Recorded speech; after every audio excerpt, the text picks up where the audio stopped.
Good evening, ladies and gentlemen, and a very warm welcome to Online Darts, the live lounge. September the 7th, we are here again for another live stream show, and we've got plenty to bring you. As always, me, Phill Bars, joined by Jarleth and Jack Gobby.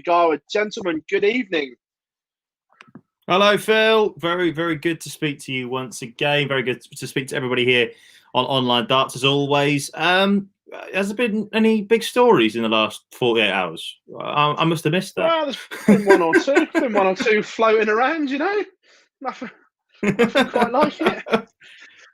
Yeah, it's been all right, hasn't it? There's actually been some to talk about. Gob's prediction, unfortunately, I hate to say it, but Gob's prediction pretty much came true from Friday night's podcast. He said the top four would stay as it is. I've got to say, mate, that was not the way I expected it. Me neither when I said it. I got away with one. Were you just doing that I'll take it. Were you just doing that deliberate? I'm about to say, were you just doing that to be deliberately different? That's the crucial at this point. Is that the crucial thing? I think in my head, without considering how it would happen, I didn't think MVG would make it.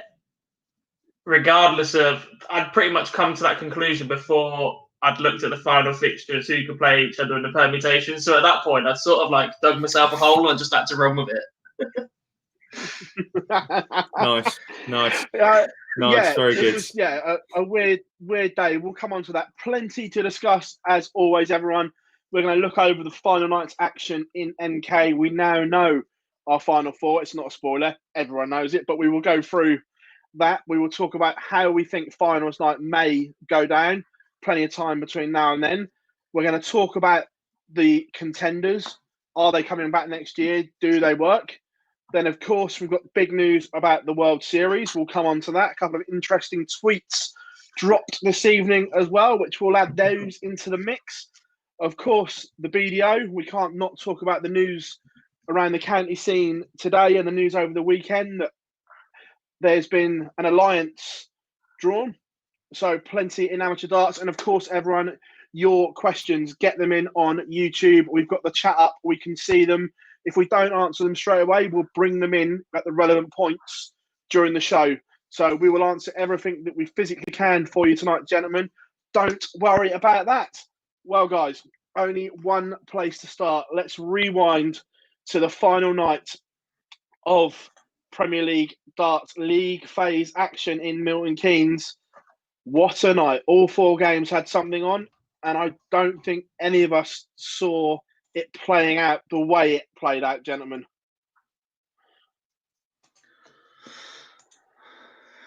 Do you want to open, Jar? I still were a bit in shock, to be honest with you, Gob. That's the main reason why I didn't want to say anything. I'll be honest with you. When Gezi beat Gary first time round on the first game of the night, I thought that Gary would have been the one to miss out because it was such a heavy defeat. And I was very worried. I must be honest about that. I thought that was what was going to happen. But, I mean, you were doing the live blog for us, Gob, right? When Gurney goes 6-0 up on Van Gerwen, what are you thinking at that point? Because we're not, it was an 8-3 win that was MVG needed to qualify for the playoffs. I thought he might not get the 8-3 done. I thought he might be 8-4, 8-5, might see where he goes and all that sort of stuff. I did not expect to see Gurney turn up and deliver that performance. I'm not sure Gurney turned up, as you say. Like, it was a convincing victory, yes, but I think Michael struggled so badly early on. The first leg, he averaged 58 in the scoring phase. That ain't good enough. That ain't good enough to win it. I agree with you, Gob.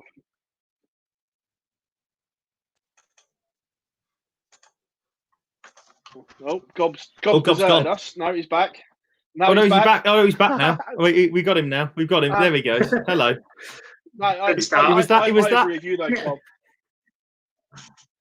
He started so badly in a game where he had to win. No, it wasn't a good Daryl Gurney performance. He's 6-0 up, averaging around 92. That's not good. That's just nothing coming back at him for me. Yeah. Yeah. But the fact that you throw that in the local league, you'd be well happy, but you throw that on stage, like even Gurney must have been frustrated with what he was actually doing. It was simple. He was playing for nothing. It was like, yeah, I'll just keep taking what's coming my way. Like the misses from Van Gerwen, his doubling percentage just wasn't there. His scoring didn't look as consistent as it did the night before. We literally sat there and said, these are the darts. Yes, this is the way he needs to go. And they look like completely different man and machine on stage again. Yeah, let's be honest. We've got our little WhatsApp chat. And when Gary got absolutely pumped, we all thought he was in big trouble, didn't we? Yeah, at the start of the absolutely. night, I think it was 100%. inconceivable that Gary didn't come through. But the manner in way it happened, I thought, oh no, he's in big trouble here. But oh no, 100%. He wasn't. 100%.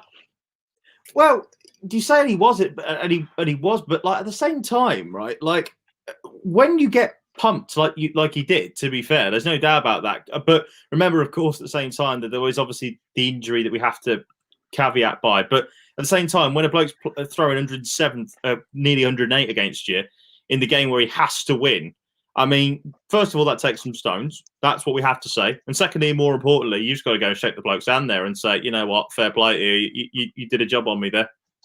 And I was very, very worried about Gary Anderson after that result because of the fact that his leg difference, the way that it would have worked normally is the fact that Michael Van Gerwen and Nathan Aspinall would have got over him in terms of leg difference because of who they were playing, you'd have thought potentially, if they're going to go and win the game. Obviously, Nathan Aspinall only had to win by one leg in order to qualify in that scenario.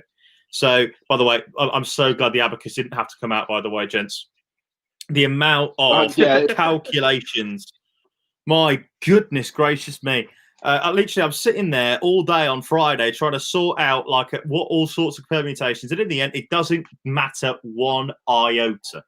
But, you know, it was a very, very strange evening of darts. And I think when Van Gerwen crashed out, I think I honestly think that allowed Aspinall to have that, to basically have that monkey off his back because he didn't have to win by a certain scoreline. It's the same way with Gezi. You don't have to win by a certain scoreline if you're going price. You just have to win. I think that sort of really let Aspinall free. And at the same time as well, PB, for Dozer, the fact he's walking on as league champion without having to pick up a dart is, again, relaxing forward. We can just go and do what he likes in that sense. Yeah, exactly. We'll come on to that in a minute. But game number 3, Peter Wright, again, fairly comfortable against Michael Smith, close early on. But I think at 7-2, Peter let his foot off the gas, let Michael back into it. But always going to get over the line with just one leg needed. And Peter Wright, second in the table and fairly comfortable in the end. Yeah, I think he started to play or was definitely performing at a level night in, night out that was probably the best in the bubble. We got excited about Glenn possibly being the best player in the world because he was getting results when he wasn't playing well. He was still grinding out results. He still made his way to those 7-alls that he needed, didn't he? So we got excited about how difficult Glenn was to beat. Peter Wright was playing at an exceptional level, but was losing matches to opponents that were matching it. He just looked very, very good. His grouping is fantastic of the dart. I think his rhythm can upset a few people. He isn't the fastest player in the world. Some of his combination checkouts are right up there with the very best in the world. He's the world champion for a reason. And he just looks very, very good, very calm, very confident on stage. Had a little bit of a wobble, perhaps just after the Masters. And other than that, he's been fantastic ever since he picked up that title at Ali Pali. Yeah, look, he's world champ. For some reason, I just love Peter as a guy. I just can't get excited about him as a dart player. He's one of them. Let's be fair, everyone has one of those players. I think everyone has one of those players that you can't get excited about. And sadly, Peter's mine. Amazing player, but I like a Maverick. I like an MVG. I like a Gezi Price. I like a Michael Smith. But in the same way, then, really, can you not get excited about Dozer as a darts player? Because he's quite slow, methodical. Yeah, he is. But for some reason, I could watch Dozer all day long. I know it's weird. It makes no sense whatsoever. But I love that. I love that. I love the honesty, PB. I do. I'll be honest. I think it's because, right, Glenn doesn't pretend to be something on stage he's not. Where when you get to know Peter backstage, the snakebite character just isn't Peter. It's the character that's been made for him. And don't get me wrong, he performs it amazingly. But that's not Peter Wright. That's not Peter Wright that I've got to know and everything like that. So I think I find it hard to adjust between the two. But in the same way, though, right? And this isn't me having a dig at Dozer. It feels like I am an old co-host of ours on another show, Gob, against Peter Wright at this moment in time. But my point about Dozer, you know exactly who I'm talking about. He's not watching tonight, so I won't give a name check. But look, my argument with Glenn is the fact that, like, when you meet him backstage, he is an absolutely brilliant bloke, and I'm not going to say that at the same time. But you could say there's a lot more confidence in there when he's not speaking to you as a media, Phill. He's I'm just very playing my game, very lucky to be playing against the best players in the world, and blah blah blah blah blah. But when he's not in front of the cameras, he will say, I am the best player in the world. I'm the best player here. Tell us that, Glenn. Tell us, get us excited, man. Get us excited. Yeah, they all play the game, don't they, in terms of what they say and what they don't. And every now and then they forget to toe the line. And like Vincent, we're going to bulldoze the Winter Gardens from nowhere. We're bloody not, Vincent. We're bloody Vincent's not. Vincent's never toed the line. Let's be fair, has he? no. The day Vincent toes the line, the day that Vincent toes the line, we do have a problem with the world of darts. Let's be honest about it now. And then the last game on, again, like we said, it was Nathan Aspinall against Glenn Durrant. Glenn already league leader, league champion, 25 grand better off, and only the third man to ever top the Premier League standings, which is an incredible achievement. Only Phill Taylor, Michael Van Gerwen, and now Glenn Durrant has done that. So I think the pressure was off. But he won't make it in the wasn't there, but he won't make it in the PDC, though, Phill. No, won't make it in the PDC. He's saying that he still averaged a ton. So he didn't play that badly. Yeah, I just think it's a very tight performance. At key times, Nathan took out some whoppers. Let's be honest, the 170, the 124. Nathan Aspinall did to Glenn what Glenn's done to everybody else in the Premier League all season. Every single time he missed, Nathan Aspinall was there to mop up, wrap up, and take out any little crumb of a chance of a finish that Glenn left him. As Wayne Margo was said, timing, lads. Yes, but all I'll say is that can we start a petition going here? I know I appreciate Colin Jaws Lloyd won one on the 170, but can we just basically now, instead of calling it the Big Fish, can we call it the Nathan Aspinall now, the 170 checkout? Because that's all he ever sees. He seems to hit the Big Fish so regularly now. I absolutely love it, and I think that game in particular meant so much to Nathan. Although I'm going to say it, Phill. I've said it in the WhatsApp chat, and I'll say it now. He's wrong by saying it's his biggest achievement. That it's his biggest night of his career. Winning a UK Open, winning a major. # What's a major is more important than making the Premier League semi-final of an unranked glorified Expo. Sorry, that's what. Sadly, John, you can't call it. You've got to call it for what it is. You're in the minority here. That even the players, the Premier League is the third biggest tournament on the calendar. Unfortunately, and they're the players wrong. see it. I hate. And the players see it, and we see that in the rankings. Players lower down that are on the fringes of the Premier League every year around September, October, sell their soul to try and get a Premier League place. They don't sell their soul to get a UK Open spot. But the UK Open is the biggest. It was the third biggest major in the sport, potentially the fourth behind the World Grand Prix because of the way that with the double in, double out start off. It's just how it works. You know my opinions, Mr. Bars. I cannot have an unranked event, an unranked glorified Expo, basically above a ranked major, one of the toughest tournaments to win because it's an open draw. You know that. Right. Here's some points. One, there's no such thing. They're all just televised titles. Rule number one. You've been hanging around. You've been hanging around the gap for too long. You've been hanging around Mr. Hearn. Rule number two. If Barry's wrong, please back to rule number one. that Barry is always right. You've been hanging around with Mr. Hearn far too long. You have, mate. We know that Bazza is always right. So everyone, we can see the table in front of us. Glenn Durrant tops the table. Peter Wright second. Nathan Aspinall third, and Gary Anderson is fourth. Gerwen Price fifth. Michael Van Gerwen sixth.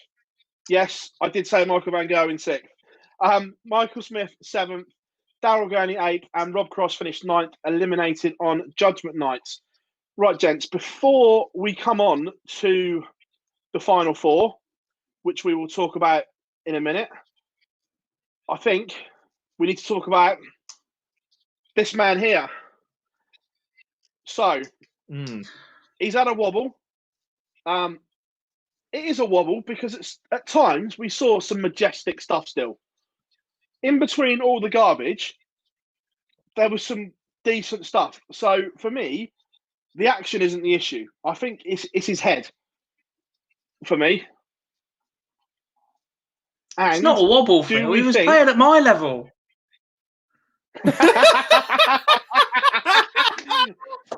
Wow. A 58 average in your scoring phase and the occasional 14 data out of nowhere is not a wobble. Do we think that's a fat 25-year-old former student that's never been good enough to play county?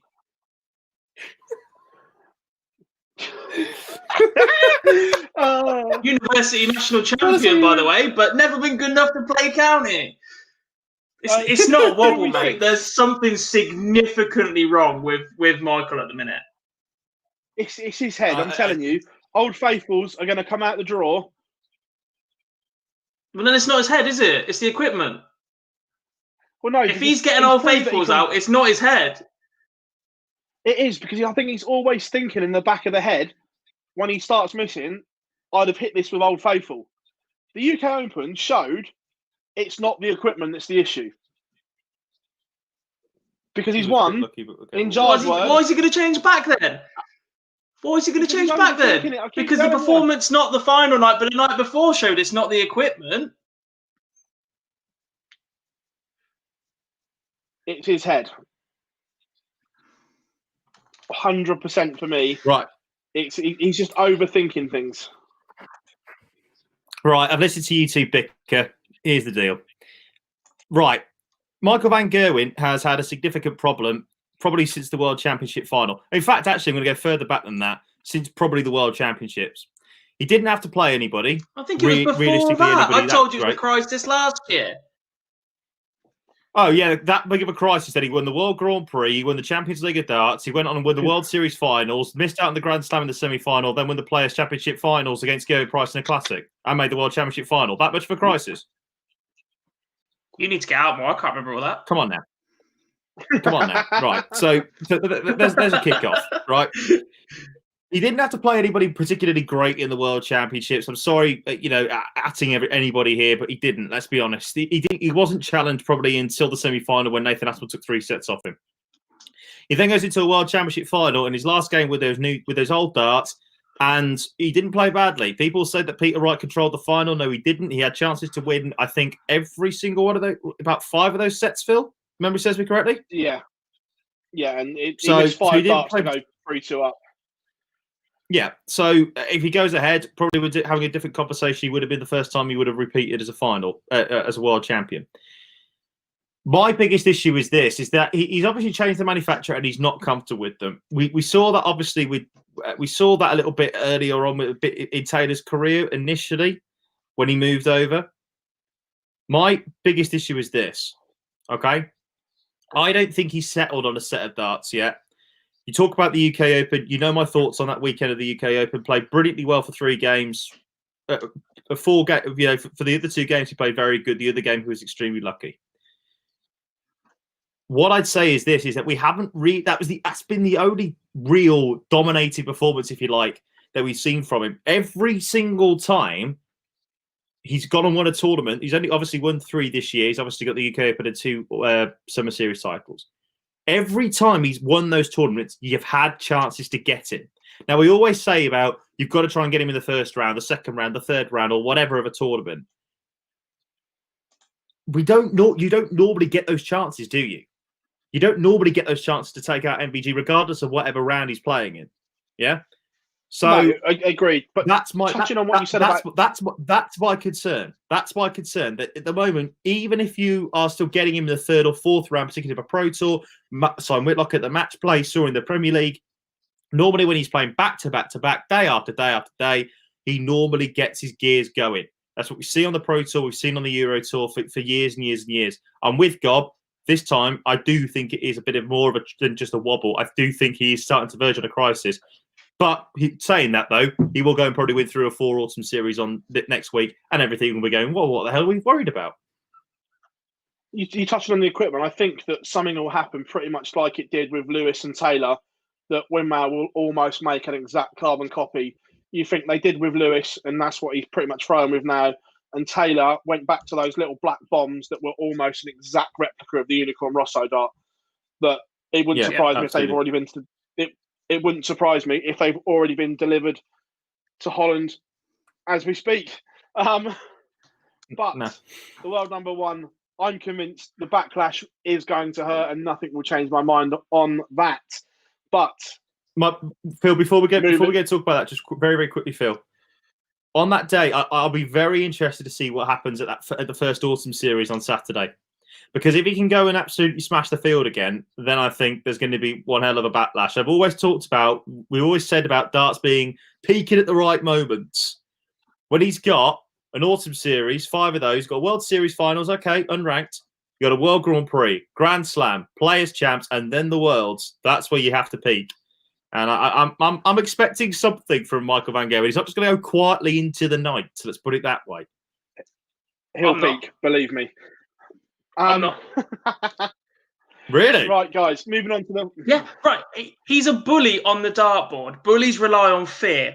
People are not scared of Michael van Gerwen anymore. That's it. It's as simple as that. No.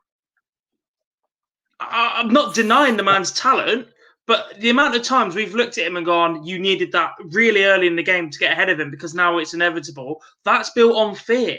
That doesn't exist at the minute. The rest of the Premier League were not scared of playing Michael van Gerwen over the last 2 weeks. At all. Rob Cross.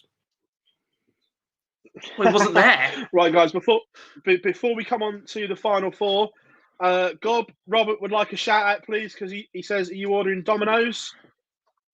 I'm not ordering Domino's this week. I've already eaten, and he knows that. He watched me cook it.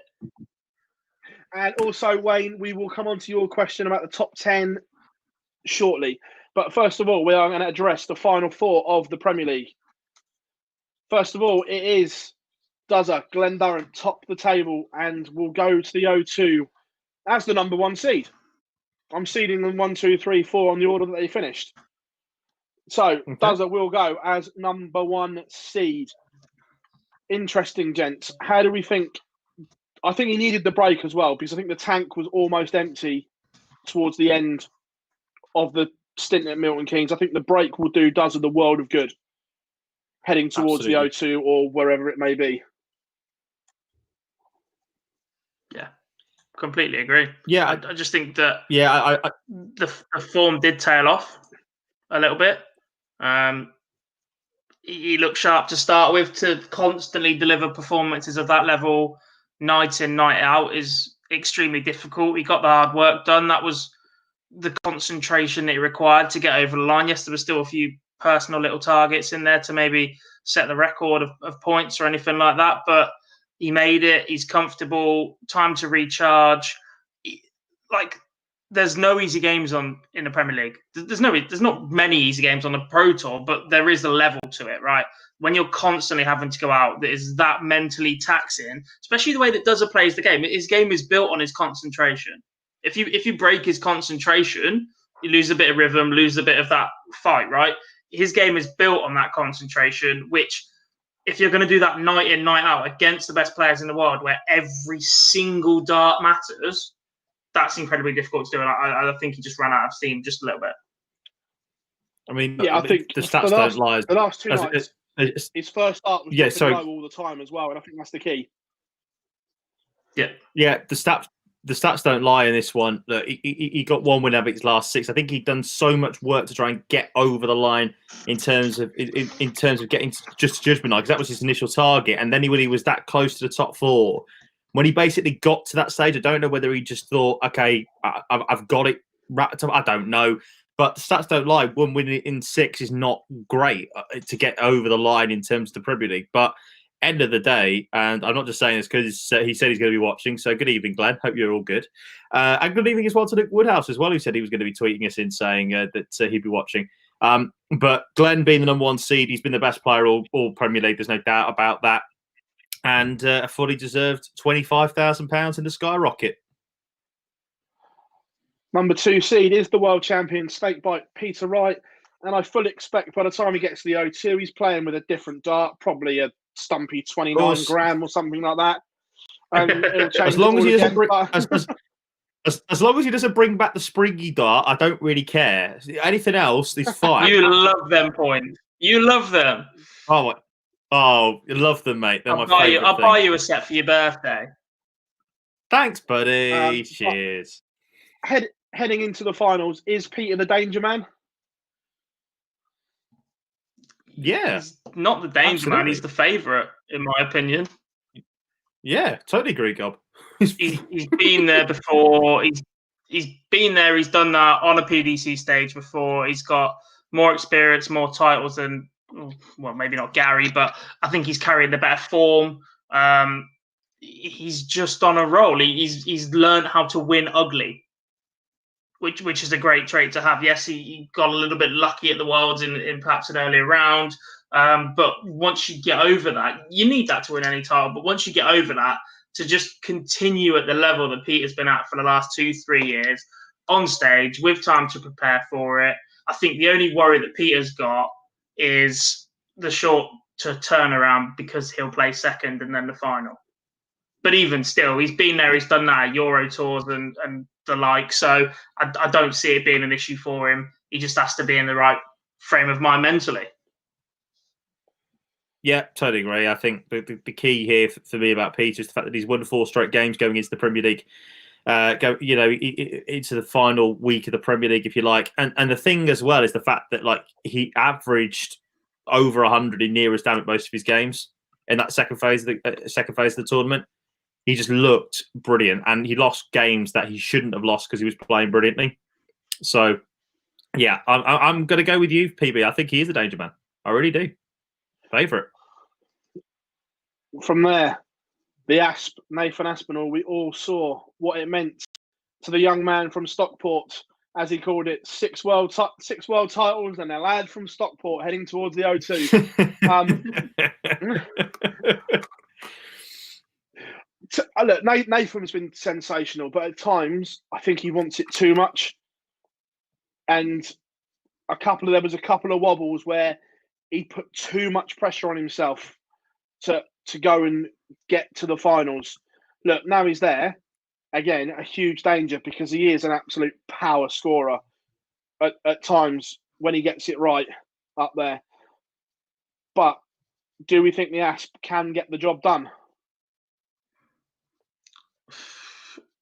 I don't think so. I think he's playing Peter first, which is a difficult enough assignment as it is. But to play back to back, I don't see him being able to produce 2 performances that good on the same evening over that distance. I think he's quality. I think he is a bit of a juggernaut. If he gets that in front of you, there's the opportunity. But we've seen in the past, when it really means something to Nathan, he tends to struggle to put a performance in. You saw it when he was a contender last year.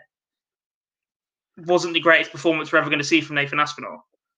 Again, every night that it mattered, apart from the final night where he did beat Glenn, he put a little bit too much on him at times, like you said, and I think that just gets to his game. If he gets out early ahead of Peter Wright and can just keep him at arm's length, won't panic about Peter coming back at him, can score to the same level, and will take out 1 or 2 140 plus checkouts like he can over that distance, that will snatch him a leg out of the jaws of Peter Wright's hand, then he's got every chance. But I just think there's a lot of factors that he has to get absolutely bang on the night.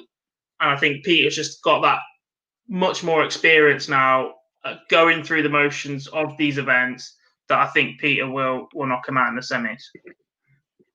There's no doubt in my mind, right, that Asp is the fourth favourite going into this. Yeah, well, we all agreed on this, probably. Aspinall probably fourth favourite in the Premier League. I mean, I think in terms of the bookies, he will be because the bookies price on names as well. Yeah, but what I'm saying is that the book. What I'm saying, Phil, is the fact that yes, the book. This is what I'm saying. The bookies are saying that he's the fourth favourite. I'm not suggesting he might be because we haven't got. Bookies got him as fourth favourite. Yeah. So my point is that when he won his UK Open, probably he was Northern. Now, damn it, because obviously he had Gerwen Price in a semi-final straight off the bat, and Rob Cross and Michael Smith, who were playing brilliant darts. Michael Smith probably might have been fourth favourite that weekend because he couldn't bloody walk. But he was still probably the fourth favourite going into that event. That is where he's most dangerous, when he's got absolutely nothing to lose. And this is where he doesn't have anything to lose. Because the pressure will be on Peter Wright and Gary Anderson. Maybe not necessarily Gary, but Peter in particular, because he hasn't qualified finals that many times. World champion, in form. He will be under pressure probably to perform. Glenn Doran obviously will be, there's no doubt he will definitely be in there as well because he's number one seed. Nathan, even though he finishes third, this is where he excels. No one expected him to win the UK Open. No one expected him to beat a Gerwen Price that had won nearly 20 games on television, 20 games of darts straight in a row. But he did it in a classic and then beat a knackered Rob Cross in the final. But I think that he's got half a chance here. I'm not suggesting that, over Peter, it's a difficult shot, but don't write him off because when his back's against the wall and when he's got absolutely nothing to prove, the Asp is dangerous. Very dangerous. I agree. However, for me, heading into finals night, here is the Jack in the box.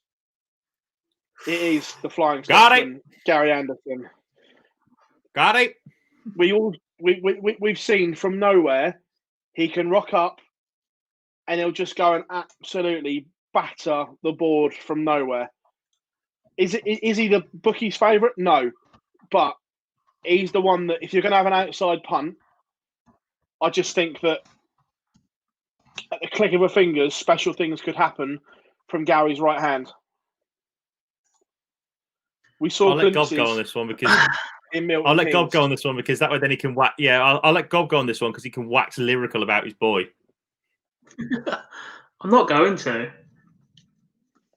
I just really don't get me wrong. He is class. He is arguably my favourite player of all time. I just think when he's on it, it's absolutely glorious to watch. He can deliver performances from absolutely nowhere when he's carrying no form. But I think the reason that Gary's looked so good this week is he's played night in, night out. He hasn't had a choice but to play darts. And even then, he might have been on the practice board for half an hour during the day, either side. Who knows? Probably not because it's Gary, but you'd like to be optimistic and think so. Just pulled out the Autumn Series and the World Series. He's literally not going to play another competitive game of darts until... We'll come on to that shortly. My bad. Well, it's been on Twitter all day anyway, but hang on though, Gob. I'll transition it in nicely, yeah. He's not going to play another competitive game of darts until this Premier League semi-final. He played himself into form, and this gap is going to keep him out of it. Well, the Grand Prix is going up. That's a good opportunity to play yourself into it. What's the date again? 6th to 12th of October, 10 days before finals night, lad. Come on now. Close enough. But the point still stands. I think that the Grand Prix is such a different animal to a normal game of darts. The double in is a completely different animal. That's why we've seen so many left field winners over the last couple of years, or finalists, that I just don't see that giving him the match practice he needs to go and win a best of 21. Yeah, best of best of 19 first up, and then best of 21. Best of 19. 21. I just don't see that being the match practice he needs to go and win a best of 19 against the player that me and Phill currently think is the best player in the world.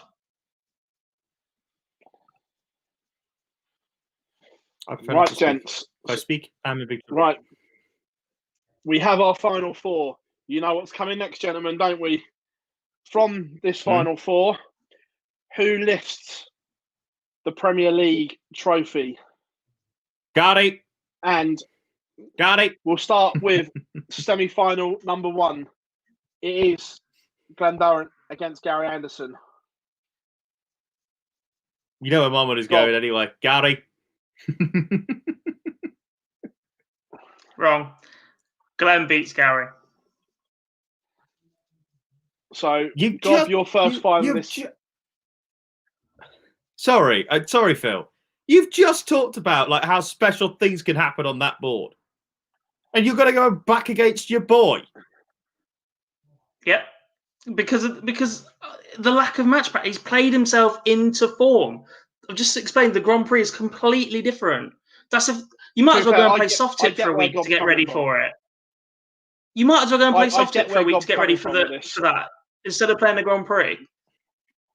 Look, I said Gary's the jack in the box because we don't know what can happen. Yeah. But consistency-wise, favours Glenn 100%. There's no doubt in my mind that consistency-wise, Glenn. But at the click of a fingers, Gary could go and reel off legs. But if Gary comes out averaging 108 for the first 7 or 8 legs, then I think Glenn is in trouble because he has to score well and he has to finish very well to stay in touch. But if he doesn't, could be in trouble. Fair enough. But I just think that Gary's doubling is so hit and miss as well. That's been the biggest improvement in his performance over the week, by the way. The consistency of his finish. And those opening 2 nights, 7 from 8 the first night, 1 from 8 the following night. And after that, he's been very, very steady on the outer ring. Yeah, he will lose that sharpness by not playing, despite the fact the Grand Prix is doubling to start. That's completely different. Then you're chasing legs if you're struggling. So, Jar, for you, are you still going Gary or Glenn? Gary. The only player that there's only 2 players that I could potentially back Gary against. One of them is a green machine. One of them maybe in the next semi-final. But Gary, for me, it's not anything personal or anything like that. I just think that Gary. It all depends, really. Again, and this is the thing. I want to we'll have to revisit my pick in a month's time after the Grand Prix, because I've got a funny feeling that we might see. I'm just saying we might see a new winner of the World Grand Prix. Neck on the line now, mate. Well, neck on the line now, Gary. You can't. You can't ever. I can't back against Gary. I'm going Dozer to beat Gary in a tight one. 10-8 to Glendoran, booking his place in the Premier League final. Second semi-final. Get ready for fireworks because I don't think any of us are going to agree on this one. It is Peter Wright against Nathan Aspinall. Jar, you're first on this one. Gold went first on the last one. Which snake is going to win, the bite or the asp? We do have a debutant in the Premier League final. Nathan Aspinall beats Peter Wright. Gob? Matt, Jar's smoking something funny tonight. I'll tell you the reason why. Okay, is because, as I said to you before, I appreciate he's playing snaky, but when his back's against the wall, Nathan Aspinall does bits, Gob. When his back's against the wall, when he's not being put under, when he's not the favourite or anything like that, when his back's against the wall, he does it, and I think he will. I think he will beat Snakebite. And Gob's gone because he's that depressed. Oh no, he's back now. So I'm guessing from that, Gob, you're going for Snakebite to win. Yeah, Snakebite's the class operator in the field for me. I just think he's consistently at a level above a ton at the minute.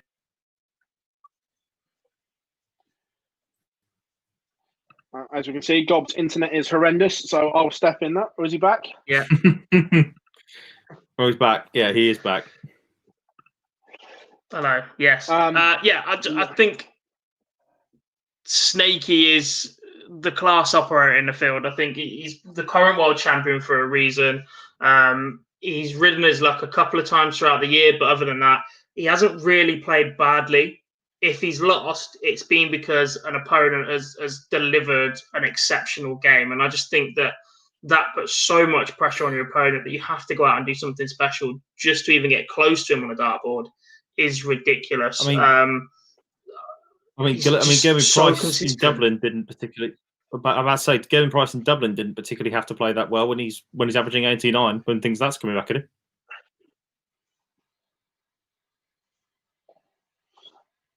Right. He can't deal with my stats, Phil. He can't deal with my stats. That's what it is. To be fair, I'm siding with Jar. I think Aspinall beats Peter Wright. I knew you were always great, Phil. I did know that. I just think that Peter will be the favourite, but I just think we'll get an absolute humdinger of a finish from Nathan Aspinall somewhere in the semi-final to break the throw. And it'll only be one break that does it. Have we ever had two debutants in the final? Obviously, yes. No. Only the first ever. We've never had two debutants in the final four, have we? Apart from that opening day. Apart from the first one. Apart from the first one, yeah. So, moving on to the final, we've got split camps. But based on your predictions from the semi-final, who wins the 2020 Unibet Premier League? Gob. Peter Wright.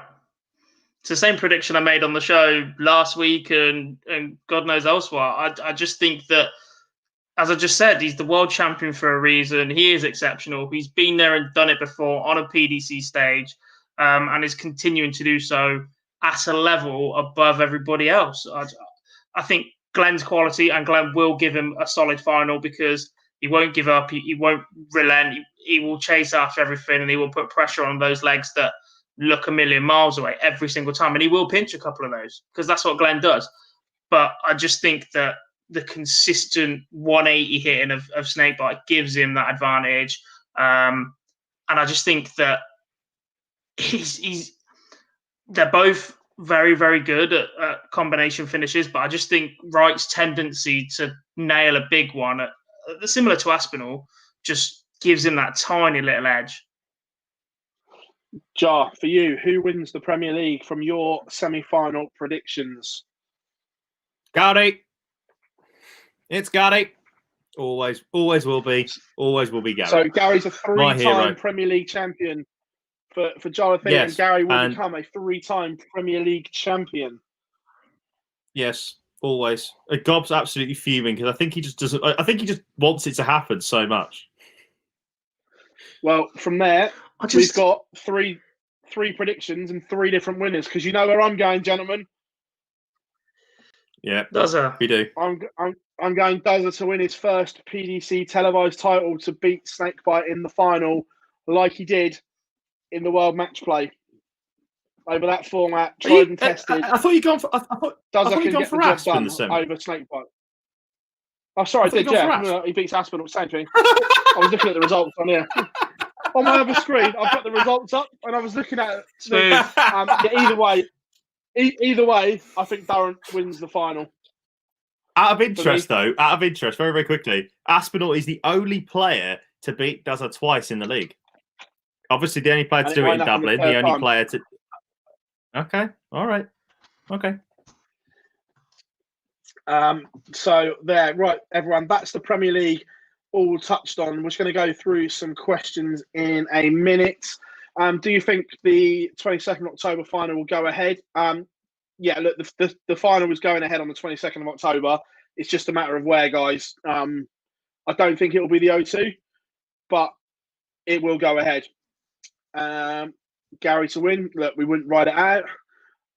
Top 10, we'll cover that at the end because that could get us talking. So good question, but we will come on to the top 10 in a minute.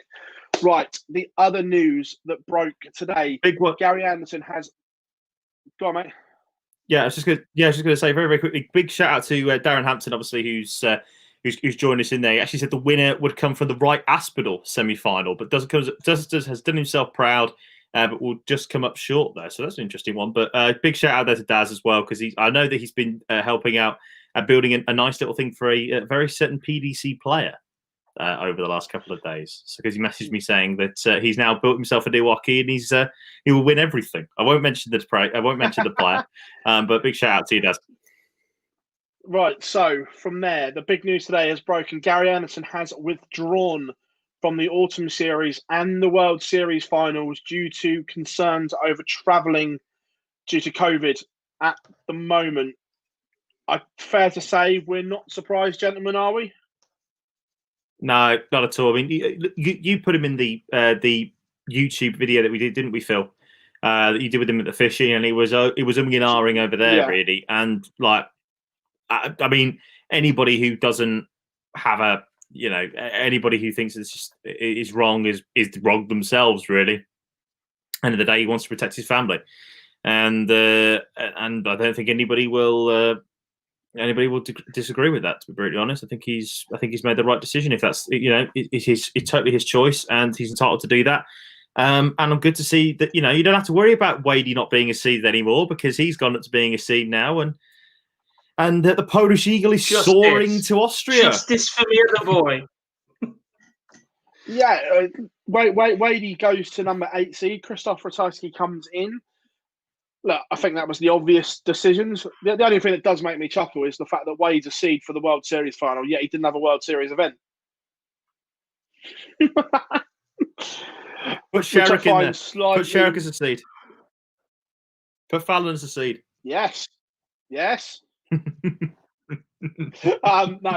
look, I think the PDC have made the logical choices there. That it was the easy one. James Wade goes up. Ratajski, unlucky not to be in it anyway. So I think that was a fairly straightforward one. But the news broke this morning. Now, from there, this is a fairly topical one as well. At the moment, it looks like the BDO is no more. We still haven't had official confirmation yet. We've all seen the stuff out on social media today, but it looks like it is now done. All counties have now gone across. There was 7. The original vote stayed loyal. Gob, is that correct? Yeah, I think the BDO announced 9, but 2 still hadn't had their AGM, so they jumped the gun a little bit with that. There were 7 definites that had committed to staying with the BDO through their AGMs, but in a social media post that I've seen today from Des, who was the Lincolnshire chairman, it stated that the 7 that had agreed to stay have come together to make the decision that for the benefit of grassroots darts as a whole and the structure, that it's best if they were all under one banner. And it is a shame that it has come to this. The BDO's been an institution of grassroots and even professional darts since its inception. But I just think that too many bad things have happened over the last couple of years, that no matter who tried to take it on, it was in trouble. I don't think we'll ever get the full story of everybody that's been involved running it and who's done what and who's made bad decisions, who's made good decisions. There'll be inquests and all the like. But I just think when there's been that many mishaps with it over the last few years, it was never going to be about who was in charge of it this year. It was always going to be about the fact that the name is tainted. The BDO over the last 100%. Decade has been associated with Mickey taking pub darts and all the like on social media. We know full well that's not true, but unfortunately that is the perception of that organisation. Now, they fell behind with social media and marketing. Their TV deal fell. The Lakeside is a fantastic venue, but it wasn't doing the numbers and what it needed to. The move away from the O2 looked really positive, but I just think it was too little too late by then. It needed a big rebrand. You're not going to compete with the PDC now, and it's time to consider other avenues to protect the future of grassroots darts in the UK. Yeah, no, agreed. Look, It's been mismanaged for over a decade. So, although Des has covered himself in no glory whatsoever, it's not solely at his door. This is a complete mismanagement for over a decade. But the other interesting news that's come out as well is that MAD and what is it? I want to keep calling it UCAD, but that's the drug testing agency where I've got so much now. So they swapped the other way around. They were UKAD. Yeah, UKDA are joining forces, which look, I think is a good thing because Steve Brown said from day one that I'm not really interested in the county scene. That can do itself. But the fact that they're joining together, I think, is a huge positive move for amateur darts. Yeah, it gives one another feeder opportunities. So, yes, the ultimate goal of any dart player that wants to take it seriously within the country will probably be to play in the PDC. And I think that has been the case, apart from some blind loyalty from a couple of players for the last 5 to 10 years.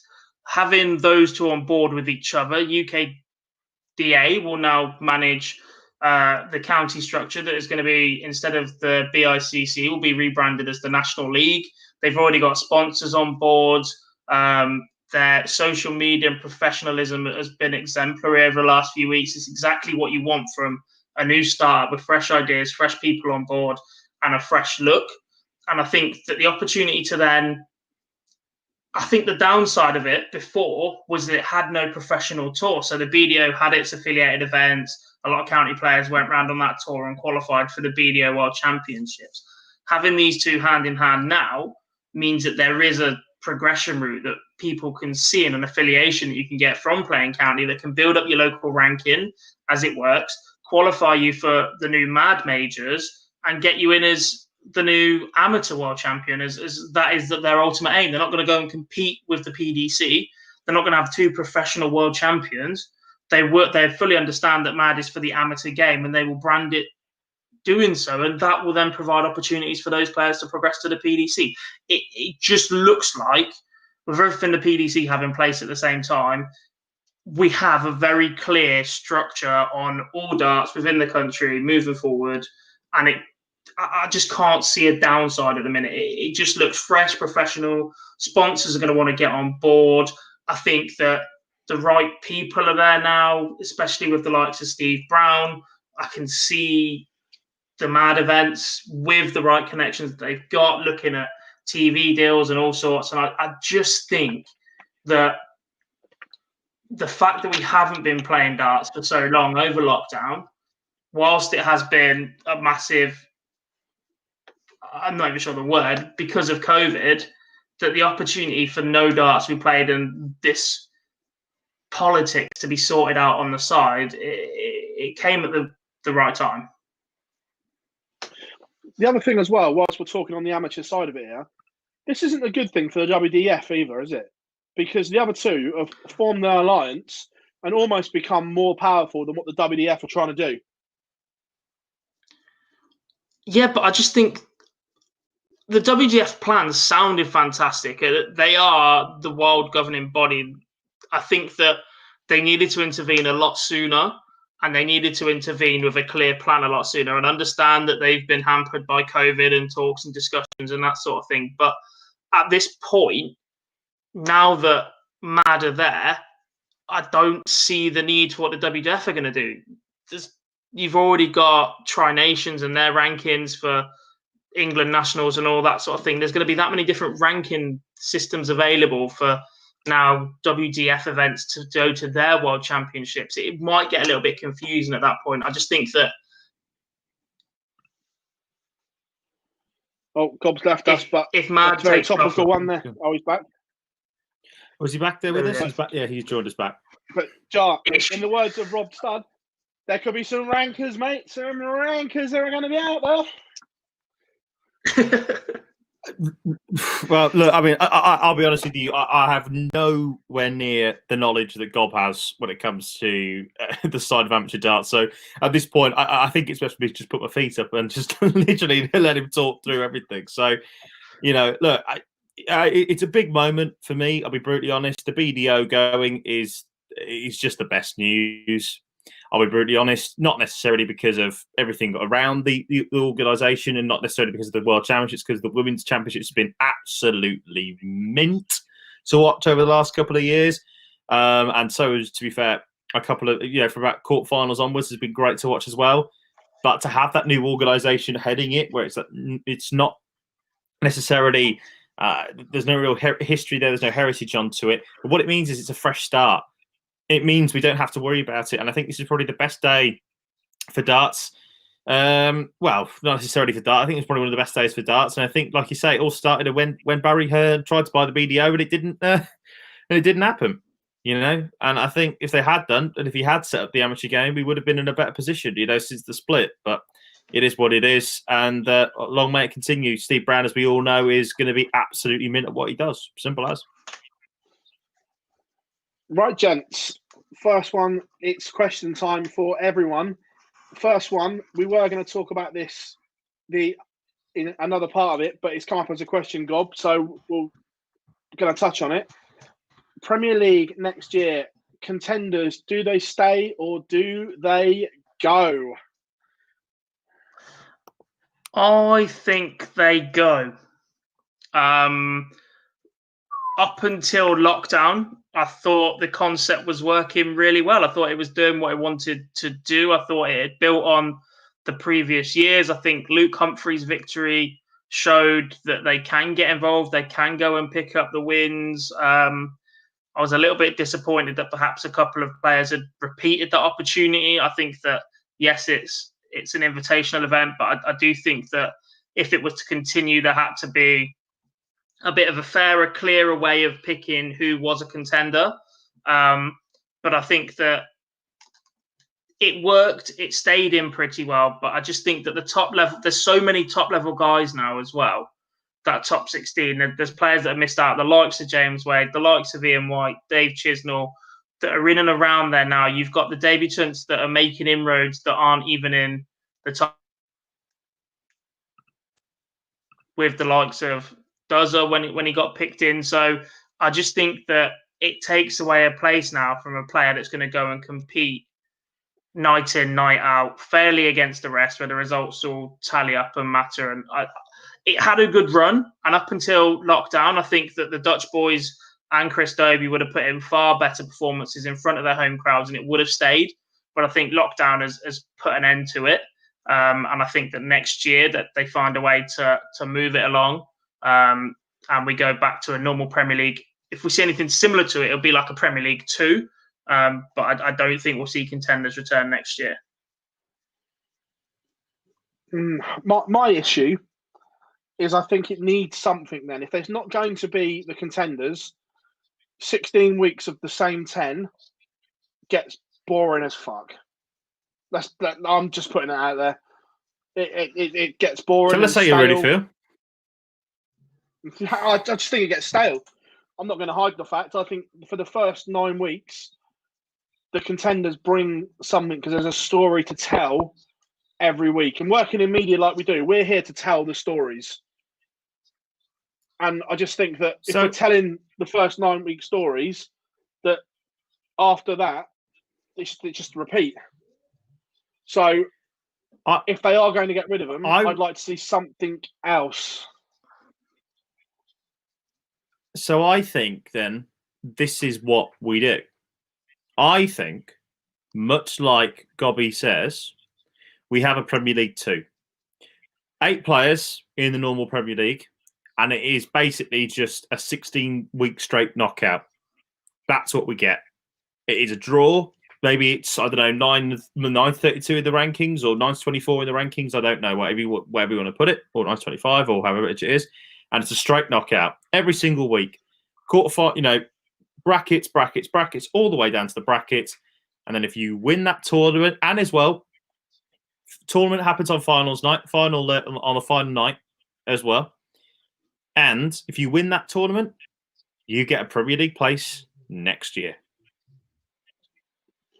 I think it would work. Look, there's no right or wrong answer. Rachel's just asked us on YouTube, what would you like to see instead of the contenders? The issue is I don't know, but I just need something other than just straight 10 for 16 weeks.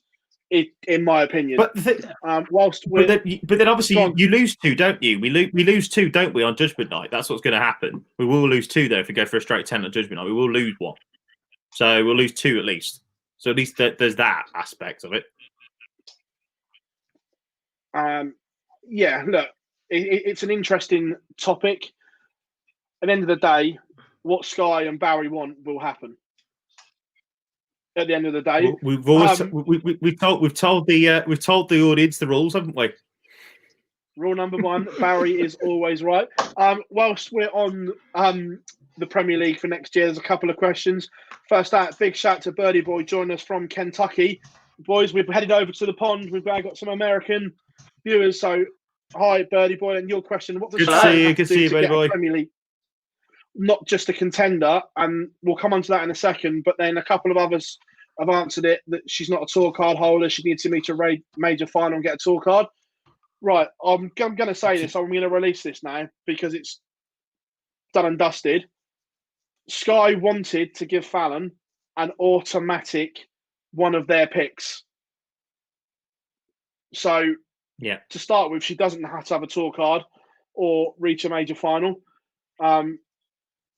Sky can pick who they want, pretty much. So, look, I'd like to see a ladies' Premier League anyway. I think there's 6 ladies that are good enough to run in conjunction with the men's Premier League, where you have 1 ladies' game a night. Look, it probably won't happen, but that's just I'd like to see it. So, in relation to what you guys have asked, Birdie Boy and everyone else, that if the PDC and Sky want Fallon in, regardless of whether she's a tour card holder, they'll put her in. Do we agree, guys? No, I don't. The only way that she goes in is she gets a tour card. I appreciate Sky and all that sort of stuff will want who they like, but in my opinion, there's only one way she gets in, and that's if she gets a tour card. If she gets a tour card, then she'll be in as often as anything. So that's how it will work. Simple as. Yeah, look, I just think that if they want her in, they'll put her in. And let's be fair, her TV record isn't bad, is it? Yeah, steady. That's a very good point. Yeah, it's decent.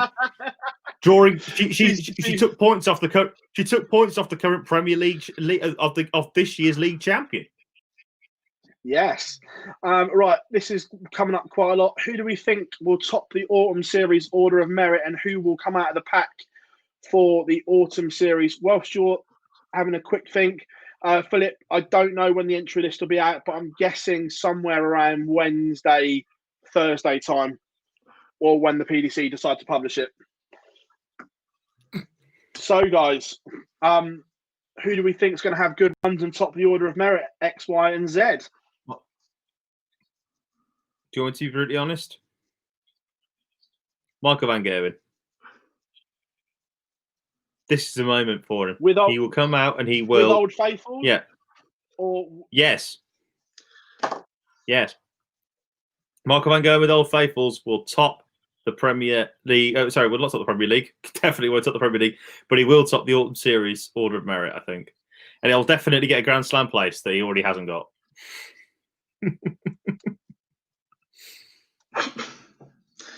Now, I'm not sure it's any of the Premier League boys. I think that, yes, they're carrying good form, but I like the look still of Christoph Ratajski, of Gabrielle Clemens. I just think that their time will come. These boys have played night in, night out solidly. They've then got to go away and do that again. I'm thinking after the big invite pick up today as well, I'm expecting big things from Christoph. I'm going with a Polish Eagle. Rogue pick. I don't know so much rogue, and again, this might be my heart ruling my head here, but I think Dove's going to have a good 5 days. After the thing about, sorry, Phil, the thing about Dove's that he doesn't have to have as good a 5 days, I don't think, to get into the top 16 on the World Series, on the World Grand Prix race this year, does he? He doesn't have to do that, in my opinion. So because of that, I think he doesn't have that pressure on him like he did at the Summer Series. But you know what? It'd be nice to see. I reckon, Michael Smith might be due a run as well at some stage. See Buddy Boy get a bit of a run. I can see Michael Smith doing bits, and also, whilst we're talking about this, the race for the Grand Prix is slightly interesting, shall we say? Very. At the moment, Dove's just outside the Grand Prix on countback from Devon Peterson, both on 13 grand. Johnny Clayton, 13.5. That's another one. I think the Ferret will do bits over in Germany. Good on the floor. Can I just say very, very quickly? We've just had a comment on the YouTube from Patrick, one of our Dutch correspondents over there. He's just said, "Jarleth will love it. Jose de Sousa to win the Autumn Series Order of Merit." Yes, I'm here for Jose. I'm here for a Jose de Sousa fantastic Autumn Series. I love it. I tell you, whilst we're talking about the race for. I'm sorry. The race for Dublin. I'm calling it Dublin. It's not. I can't call it the race to Coventry. I'm not having it. The race to Dublin. Jeffrey Desjuan's got some issues here. He's in 12th, 14.5 grand. He's got some issues because the Black Cobra has got no form whatsoever at the moment. But a good day puts you in. That's the thing. A good day for him, and that's it. He's up to that 20 grand. I think anybody now at this moment in time, we're looking at the race here, by the way, viewers and listeners. Ryan Joyce currently on £20,000. He's number 4. Anybody below that, I think, has got to, have a, maybe reach a board final or something like that in order to probably get through to the World Grand Prix. If he gets a final or anything like that, or a semi-final, I reckon he goes in. That's the thing. The fact that you're in that position of getting in there, you're already in the building. You're not trying to force yourself to get into those positions. I think it slightly helps him because he knows if I have one good day, that'll get me to Coventry / Dublin. I tell you, Jeff Smith as well, 12.5 grand on his debut year. His Pro Tour form is decent, and Martin Clearmacher as well. 100%. To be fair, I think you can go down to Simon Whitlock area of 9.5 grand, all still in play. For me, I think Jason Lowe. Jason Lowe. I know. I'm gonna go even lower than that because it's back to back. I reckon as far down as Mike De Decker in 38 on 8 grand, you still got a half decent chance of gate crashing, depending on what people do above you. But like you say, one good day, argument's sake, from Mike De Decker on 38 on 8 grand, get to a final, and then all of a sudden you're back level and you're up there. Well, I mean, Gob, you called Jason Lowe, didn't you, a while back, saying that he would be doing bits? Yeah, steady chucker. If he goes deep in a Pro Tour, or just consistently make 3 quarterfinals, you're there. I'm not saying quarterfinals are you click your fingers and suddenly you appear in one, but you're steady enough to go and do that. I just think that lockdown means, and the way the season has gone so far means that there are players that are carrying absolutely no form that are there for the taking. I agree with Phill on Jeffrey Desjuan. We haven't seen a lot of who else is there. I see that Kim Hybrex had put together quite a big practice group last week, though. Him, Martin Clearmacher, Jelle Klassen, and a few other guys from in and around that area. They got together for a week and put some serious practice in. That looked like a pretty good idea to me because they've all got some defending to do or some movements to be made. Big one for me is Steve Beaton. Stevie B is in danger of missing out on the Grand Prix. Huge danger. Yeah, agreed.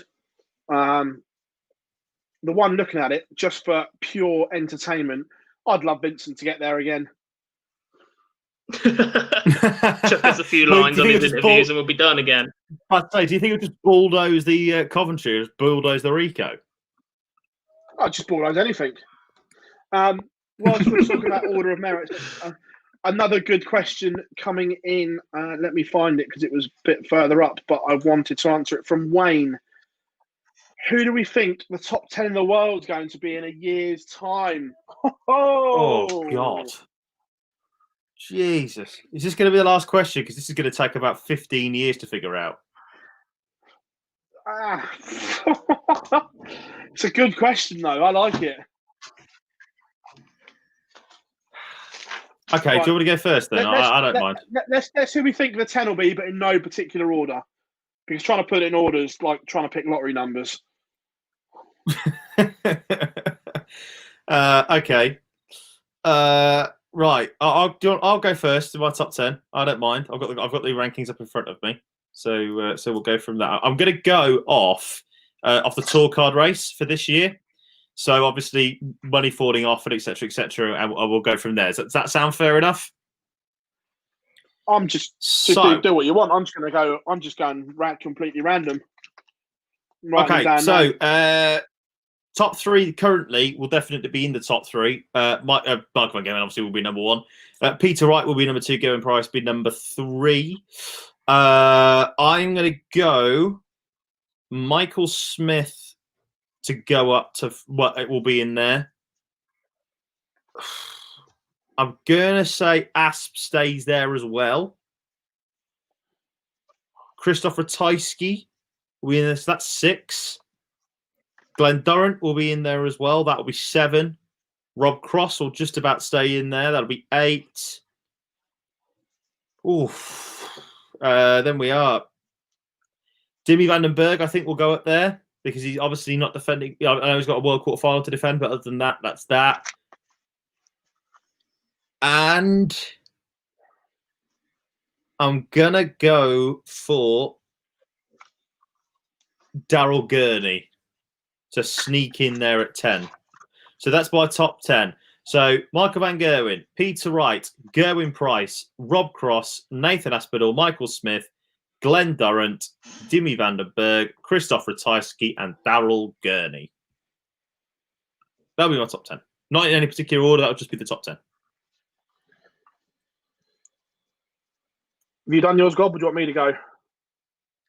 I've done mine. I'm just looking to see if I've missed anybody that is going to do bits out of nowhere. Right. And I think I'm pretty content. I've got my 10 written down. Again, in no particular order. MVG, Peter Wright, Gerwen Price, Michael Smith, Nathan Aspinall. In fact, I think that's the top 5.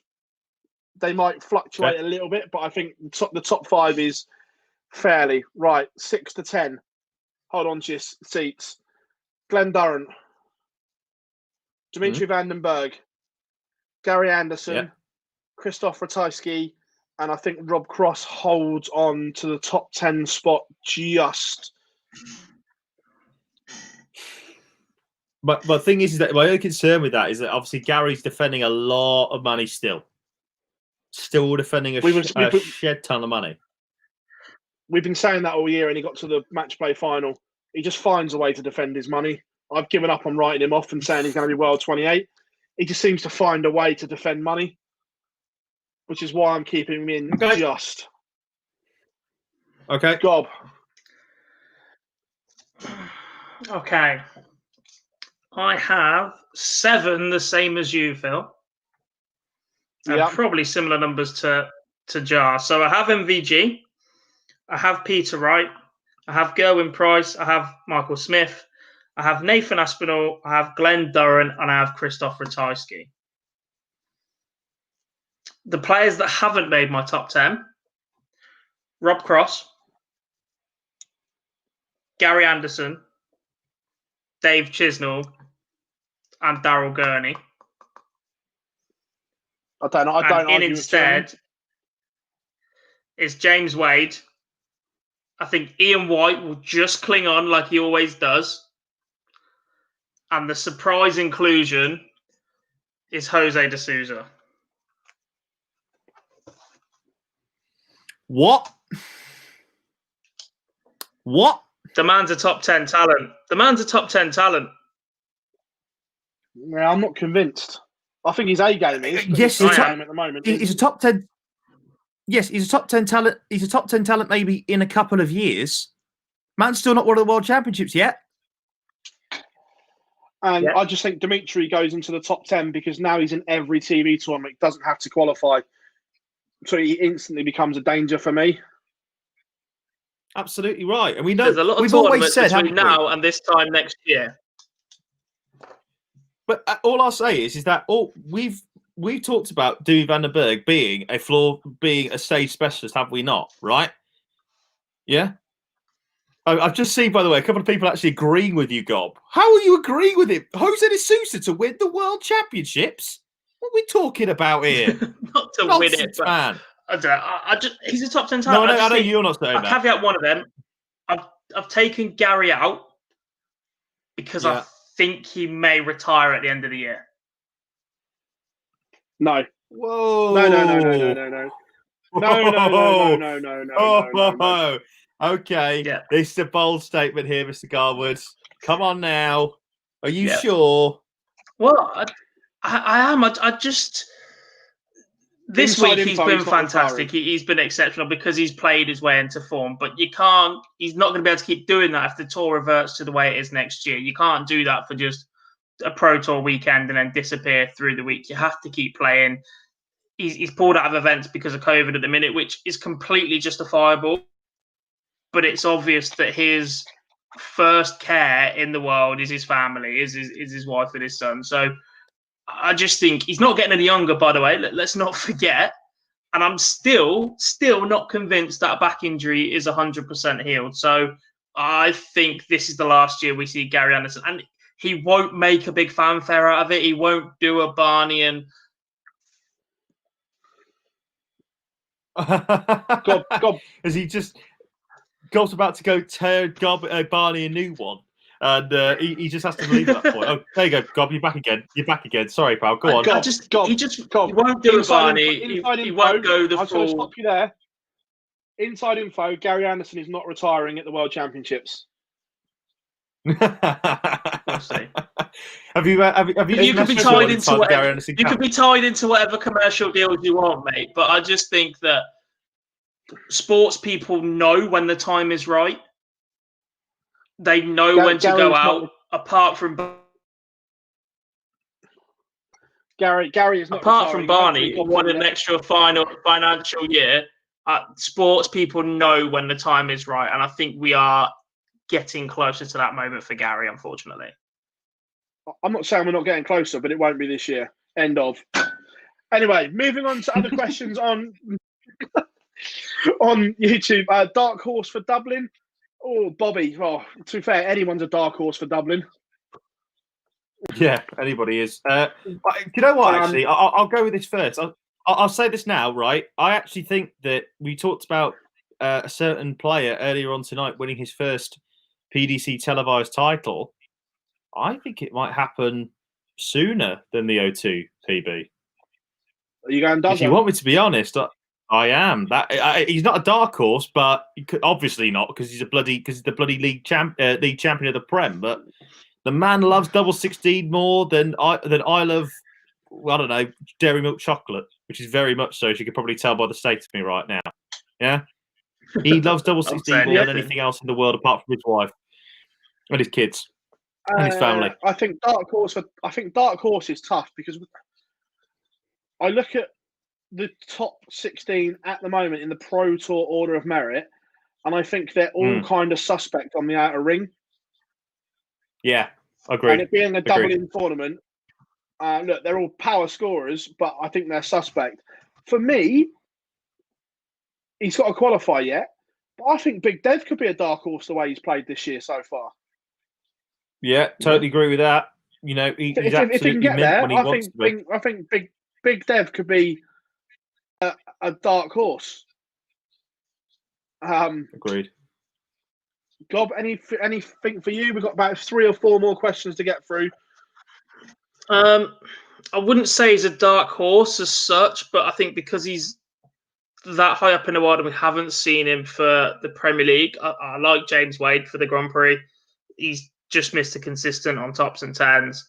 That should get him in at a reasonable level for 90% of legs, and after that, who knows? However, I call it now. Gerwen Price is winning the Grand Prix. Right, okay. Right, double question here. Who will win the World Series final, and will Rob Cross ever get back to being a top 3 player? First World part, Series me, final. right, what? Go on, Joe. Yeah, go on, mate. Go on. You go. I think. Yeah, I was going to say, right now, will Rob World Cross Series be final. a top 3 player? No. It depends on whether he wins another big one. To be fair, probably not. He's got to find something. But who's winning the World Series of finals? Find a coach. Agreed. Yes, he does. Who's winning the World Series finals? Peter Snakebite Wright.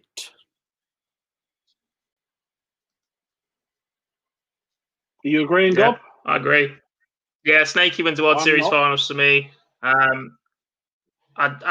agree with Rob, but I don't think he makes it back into the top 3 unless darts players start taking on board coaches. Players that have been there and done that before, or players that understand the mechanics of the game and can tell you where you're going wrong. You look at someone like Ronnie O'Sullivan, he needed that coaching. Yes, all right, he went and got mentored.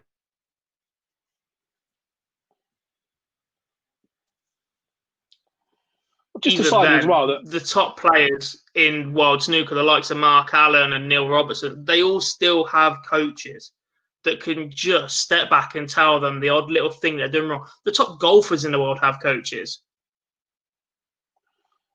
I agree with Gob on the coaching front. And until we get him back, I am going for the Iceman, Gerwen Price, to win the World Series final. I saw enough in the final stages of the Premier League that he's not far away from going berserk like he did at the Slam last year. So for me, Gezi wins.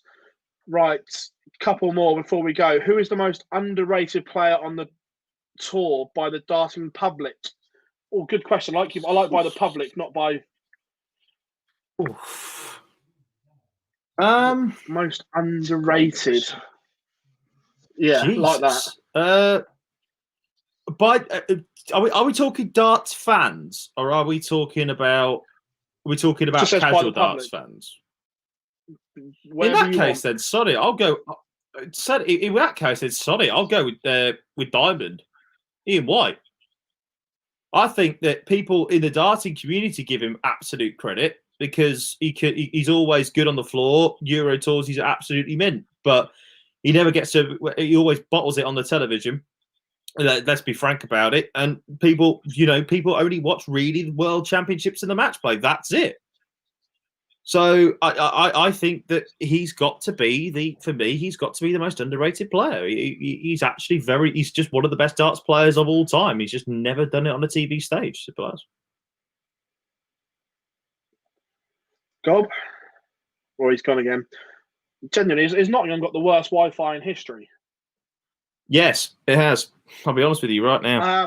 As someone who used to live there for a few years. Yeah, no, look, Ian White's up there for me. Yeah,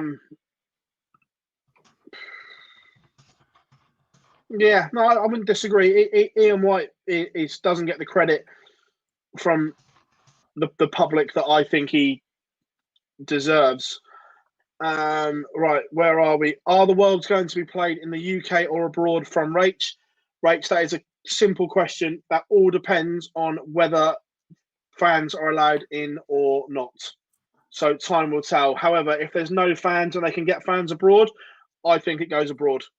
Well, I'm convinced it does. Yeah, absolutely. I think we've just had a comment in here, Gob, about talk about the Wi-Fi, about Gob's Wi-Fi here tonight, Phil, saying that Gob would be better to go to Mackey's. He'd love that. Obviously, he's got the cheap double quarter cheese pounder or something like that. I don't know. I don't really eat McDonald's. Yeah. What is it that you've got back, Gob? Right. And the final question of this week's Live Lounge, it is topical, being that was said on Twitter earlier, and I forgot to mention it earlier. Do we think the World Youth Champions should be invited to more tournaments? Oh, God. For me, it's quite simple. Yes, I think he should. I think yes. Humphries is a phenomenal player. But are we talking about that just for every single World Youth Champion, or are we talking about Humphreys?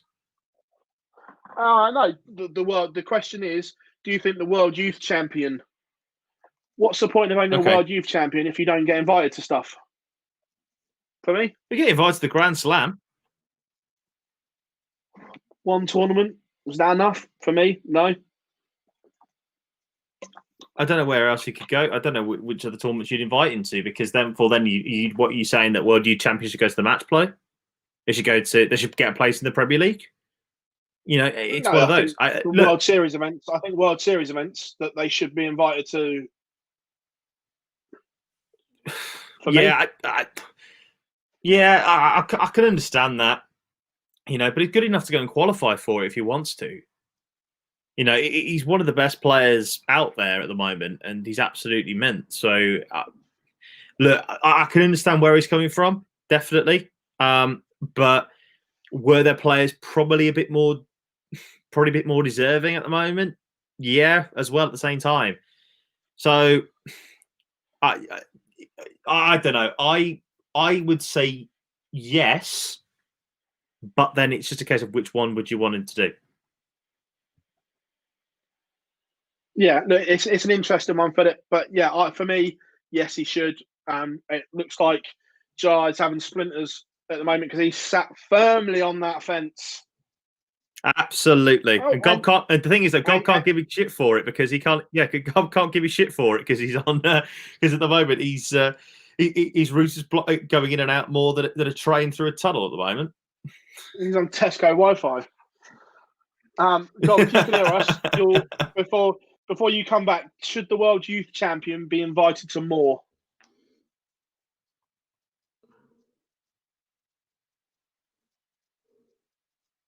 No, Gob's gone. We're writing Gob off for the rest of the show. Absolutely binned. But like we said, that was the last question. So that does almost bring to an end to Live Lounge. We just want a special thanks to everyone who has joined us on tonight's show. Looking at the viewers on YouTube, it's been amazing. So many great questions from you all. It's been a pleasure. I'm glad you're enjoying it as well, because it was something that we didn't know if the concept would work, but clearly it is, gentlemen. I think for me at the moment, what we've got to do is make sure we actually get into a studio for this point, not for our sake, but for Gob's, because his Wi-Fi is tragic. Yeah. To be fair, once there are plans ahoy. But everyone, that brings to an end this evening's Live Lounge. It's been an absolute pleasure taking you through. Before we go very quickly, because we've been going on for an hour and a half, which we should be doing. We said as well that we would announce the winner of the Raven van Barneveld shirt. Completely forgot to do the draw. We will announce that on Twitter, on Facebook and Instagram and socials over the next couple of days. Sorry, guys. Yeah, our fault. We forgot to do the draw, so we will sort it and put it out over social media. Our fault, we were rushing around tonight. But everyone, thank you very much for joining us on the Live Lounge this week. I've been Phill Bars, of course, joined by Jarleth and Jack Gobby Garwood, as always. We will be back next week to discuss the awesome series and much more. Ladies and gentlemen, it's been an absolute pleasure. Thank you very much.